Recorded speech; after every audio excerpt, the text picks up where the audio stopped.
Hey guys, it's your best fight friends. I'm Kelsey. This is Rachel. Rachel, I wanted to talk to you about clearly negligent refereeing that you're in full support of. UFC Fight Night, Fight Island 3. One of the matchups on that card had a... It was the featured prelim bout. A fighter drops his opponent on the ground. The guy's clearly on the ground, off his feet, can't defend himself.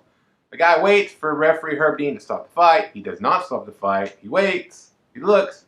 Hits him 2 more times. The guy doesn't defend himself. Then he stops the fight. I thought when I was watching it, stop the fight, guy. Stop the fight. He didn't. He waited.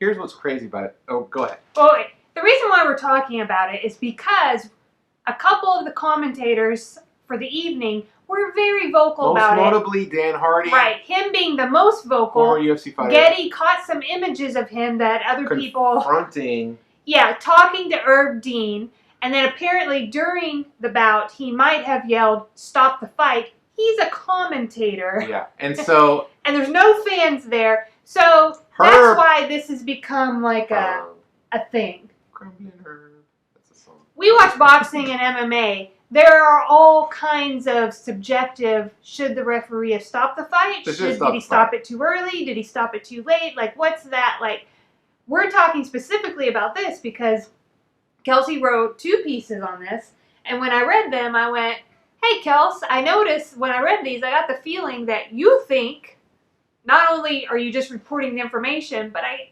gather that you might also think the referee should have stopped it. Let me clarify. Sooner. I was presenting the objective truth that was that he should have stopped the fight. And I disagree with that. So Saturday night, when it was happening, or right after it happened, I remember thinking, I think people are overreacting a little bit. I didn't say anything on Twitter, anywhere else. It's weird. I remember looking over you at this moment, and you were sitting there, and you were kind of like in that movie, Gladiator. As I've told you all before, I don't have as much experience watching MMA as I do boxing. Boxing, I would feel like I had a lot more authority to express my opinion.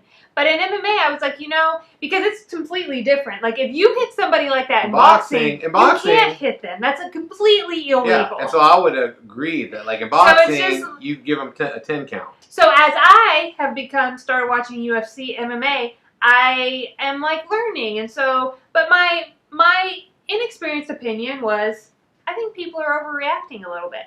Let me explain to you why. So even after, now we're 2 days later, I've read a lot of stuff about it, I still feel like, okay, is this what's supposed to happen in MMA? So the guy hit him, right? And the guy fell backwards. It was a punch. And in boxing it would have minimally been a knockdown punch, if not a KO. In MMA though, he fell back, and you don't do that. You don't stop the fight like the guy. And what I saw, just effortless with that. Oh! What a knockout! Oh! It's not over. Come on! It's not over. Stop the fight! It's done now, Dan. Trinaldo gets the win by knockout. That's 2 times against the run of play. Is the guy that fell backwards. He raised his arm up over his face. His legs were up off the ground. And in my experiencing watching MMA that's what's supposed to happen. He's defending himself. It continues until he's out. That's what I saw. So it seemed reasonable to me. The thing that made this different than any other fight was that Trinaldo, is that his name? Trinaldo, he paused because he thought he was out, and he waited. That doesn't normally happen in MMA. Fighters usually continue until they're told to stop because that's the rules of the game. He made it very different, and I think he made it seem like the guy was out because of his actions. Then he went in, hit him twice, and Herb Dean and the referee ended up stopping the fight. But I didn't find it to be egregious. I'll tell you what I find fascinating. That you're, first and foremost, that you're such a savage. Okay. That you wanted to see but I'm not. You were finish him! That's the point that I'm making. I'm not. This was wait a minute. reasonable and not out of the ordinary. Okay, I get, if you really are buying into this Mortal Kombat Fight Island thing, completely agree Can we with just you. have a serious... Just take his soul. Secondly, I do want to point out that I don't really condone the actions of Dan Hardy. I think it was unprofessional of him to drop his headset, to yell at Herb Dean in the middle of the thing. I feel like if you really feel like you have something to say to the referee, you can do so respectfully. You can do it not in the public eye, because here's a guy that's out there making decisions in real time. Exactly. So what I basically think is, Herb Dean, in the moment, I think he made the wrong decision. But I think, Dan Hardy, you made the wrong decision too, because you could have gone about things a different way that could have still got your point across. And if you see Herb Dean's response, which is equally ridiculous, he feels like the fight should have gone on longer, that what Herb Dean is doing, you put him in a defensive position. He's just defending what he feels attacked. He's not really open to hearing anything that anyone else is saying about the matter. And it's an important subject, one of arguably the most important subjects in any kind of combat sport. When should a fight be stopped? I'm not one of those people. If you follow us in boxing fights are stopped way too soon often, I think, today than they have been in the past. I'm not ever for that, but I do think if someone appears to be incapable of defending themselves, and then we've got from the video, he was incapable of defending. He ate 2 more punches after the dude paused a good few seconds. He ate 2 more right in the face while he was on the ground. They should have stopped the fight. He should have stopped the fight. But you can't know the future. He doesn't have like a crystal ball. I know. He can't know that. The fact that he ate 2 more punches, like, that's the data you need to know that somebody can't take any more punches, and then you stop the fight. I don't know, Just because in MMA somebody falls down on their Dan back. and Paul Felder knew immediately, Rachel. I can't help that you don't know as much about the sport as me into. I think like UFC you're fighters. completely, utterly wrong.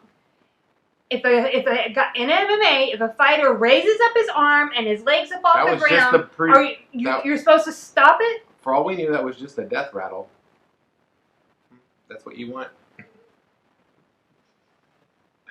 I haven't watched it since it happened. I thought when it happened that, yeah, this fight's over, that's a knockout, stop the fight. And instead, because I don't remember what you're describing, but I remember in the moments that he was laying on the ground, there wasn't a lot happening that told me that he was still able to defend himself. But I've seen that that's the rules of MMA. You can do, like, the referee can give you a chance to fight back on the ground while you're taking punishment.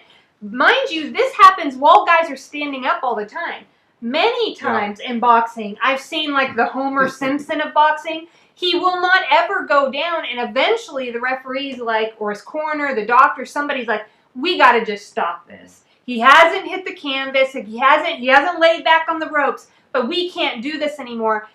But like nobody can know that. Like it takes accumulated data. I just think in this case, he had limbs up off the ground, looked like he was defending himself. You accumulate more data. I think that Trinaldo, probably in the goodness of his heart, like he was just like, I knocked him out, and he paused. Normally, that wouldn't have happened.